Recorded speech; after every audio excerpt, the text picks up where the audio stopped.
Assalamualaikum warahmatullahi wabarakatuh.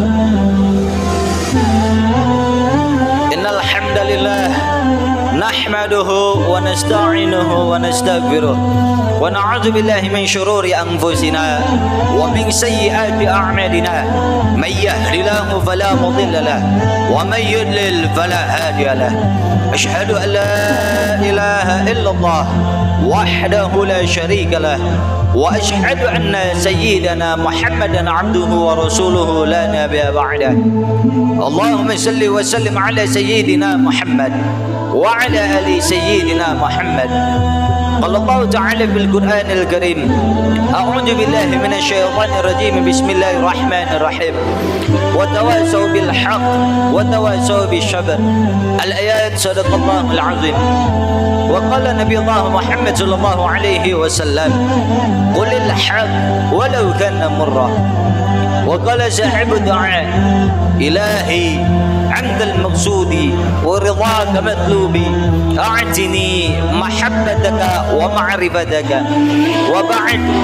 Puja dan puji syukur mutlak milik Allah Subhanahu wa taala yang Maha Ghafur. Salawat beserta salam semoga selalu tercurah limpahkan kepada keharibaan junjungan Nabi besar kita, baginda Sayyidina Muhammad sallallahu alaihi wasallam. Semoga kita selaku pengikut dan penganut ajarannya mendapatkan syafaatnya kelak di yaumil akhir nanti.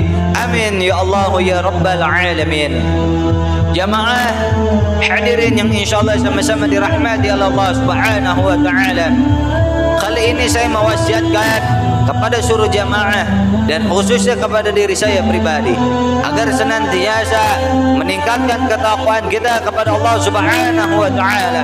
Salah satunya dengan mengikhlaskan seluruh amal perbuatan yang tidak mengharapkan apapun dan ridho siapapun kecuali hanya ridho Allah Subhanahu wa taala, sehingga amal kita diterima di sisi Allah Subhanahu wa taala serta mendapatkan balasan berupa jannahnya yang penuh dengan kenikmatan. Hadirin yang insyaallah sama-sama dimuliakan oleh Allah Subhanahu wa taala, hari ini kita dihadapkan pada suatu masa, kita dihadapkan pada suatu zaman ketika harta, kedudukan serta pujian manusia menjadi ukuran kemuliaan dan ketinggian seseorang di hadapan yang lain. Bahwa orang hebat adalah yang terkenal dan namanya sering disebut di mana-mana. Orang yang sukses adalah orang yang punya kedudukan serta jabatan tinggi. Orang yang besar adalah mereka yang selalu berkecukupan harta dan hidup tanpa ada kesusahan. Serta seabrek-abrek indikator-indikator palsu dimunculkan untuk merusak pemahaman manusia tentang makna kesuksesan dan kemuliaan itu tersendiri, supaya manusia tertipu dan lupa pada hakikat ketinggian dan kemuliaan yang sebenarnya, yakni ketakwaan dan ketaatan kepada Allah Subhanahu wa taala. Sesungguhnya yang paling mulia di antara kamu adalah yang paling bertakwa kepada Allah Subhanahu wa taala. Sesungguhnya Allah Maha mengetahui lagi Maha meneliti. Perkataan ini diambil di dalam Al-Quran, Quran surat Al-Hujurat ayat 13. Hadirin wal hadirat, akibatnya banyak orang yang akhirnya beramal hanya demi mencari ridha dan kerelaan manusia, tanpa peduli lagi pada pahala dan balasan dari Allah Subhanahu wa taala. Asal pekerjaan itu disenangi dan dikagumi serta mulia di mata manusia, syariat Allah rela dijadikan tumbal yang akhirnya muncullah golongan manusia yang beramal supaya dilihat dan dipuji oleh orang lain, atau yang sering kita kenal dengan sebutan beramal karena ria. Mereka berebut agar bisa menjadi objek pujian dan perhatian manusia dalam setiap amal yang mereka kerjakan, karena mereka menganggapnya sebagai upaya atau mengejar kesuksesan. Tanpa disadari wahai hadirin, sebenarnya mereka sedang mengejar kesia-siaan.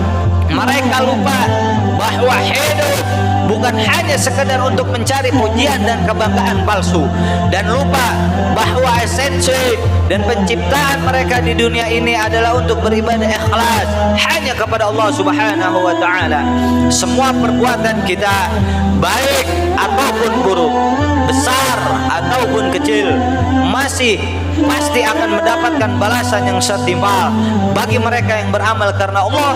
Allah sendirilah yang telah menjamin pahala dan balasannya.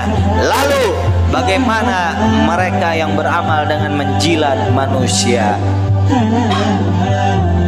Rasulullah Muhammad SAW bersabda, barang siapa yang mencari keridhaan Allah meskipun ia memperoleh kebencian dari manusia, maka Allah akan mencukupkan dia dari ketergantungan kepada manusia. Dan barang siapa yang mencari keridhaan manusia dengan mendatangkan kemurkaan Allah, maka Allah akan menyerahkannya kepada manusia tersebut. Imam Muhammad bin Abdurrahman Al-Mubarakfuri dalam kitab Tahfadzul Ahwazi mengatakan, maksudnya Allah akan menjadikannya berada di bawah kuasa manusia, lalu mereka menyakiti dan menganiaya dirinya sendiri.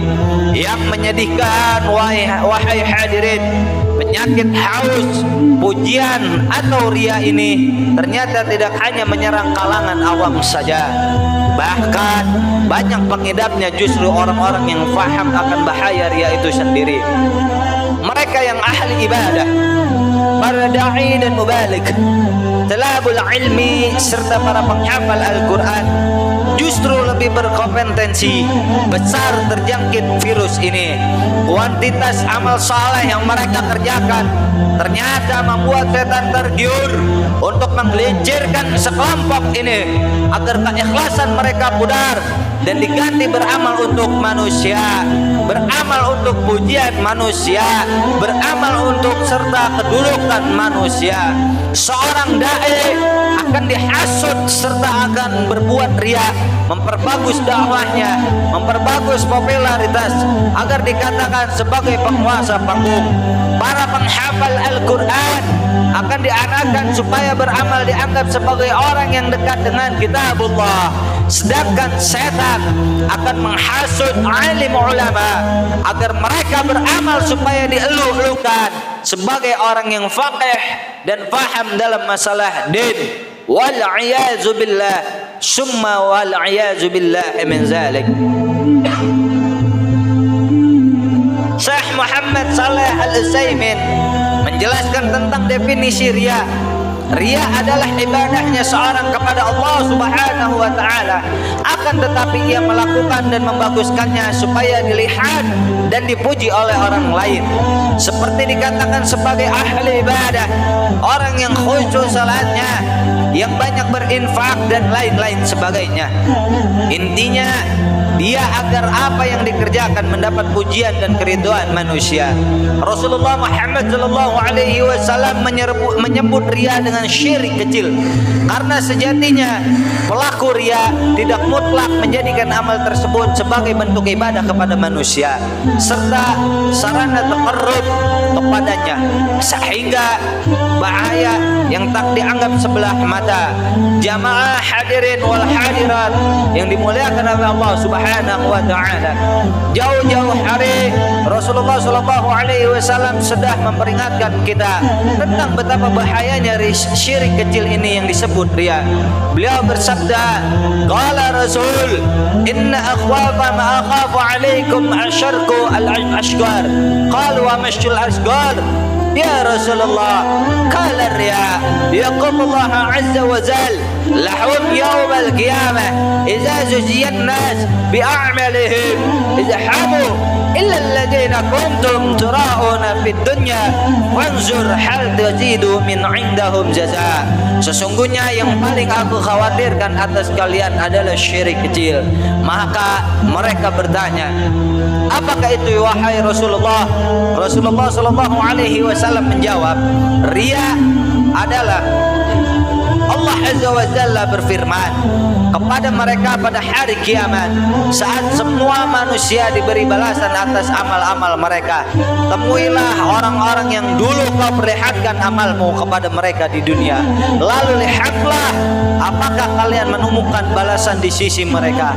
Hadis ini diriwayatkan oleh Imam Ahmad. Imam An-Nawawi dalam kitab Riyadhus Shalihin dalam bab tahrimur riya, pengharaman riya, menyebutkan sebuah hadis yang diriwayatkan oleh sahabat Abu Hurairah. Dalam hadis tersebut Rasulullah sallallahu alaihi wasallam bersabda tentang 3 orang yang pertama kali dihisab pada hari kiamat. Mereka adalah orang yang mati syahid dalam pertempuran. Mereka seseorang yang belajar Al-Quran dan mengajarkannya, serta orang yang selalu berinfak di jalan Allah Subhanahu wa taala. Setelah mereka dipanggil wahai, maka ditunjukkannya kepada mereka kenikmatan dan pahala yang banyak karena amal saleh yang telah mereka kerjakan. Namun ternyata pahala mereka musnah dan ketiganya justru menjadi penghuni neraka, karena ternyata amal kebaikan yang mereka kerjakan di dunia hanya bertujuan mendapatkan pengakuan dan pujian daripada manusia. Mereka penjual pahala dan kenikmatan akhirat demi manisnya ucapan dan indahnya pandangan orang lain. Na'udzubillah summa wal iyazu billahi min zalik. Lalu bagaimana cara kita menjauhi virus yang satu ini?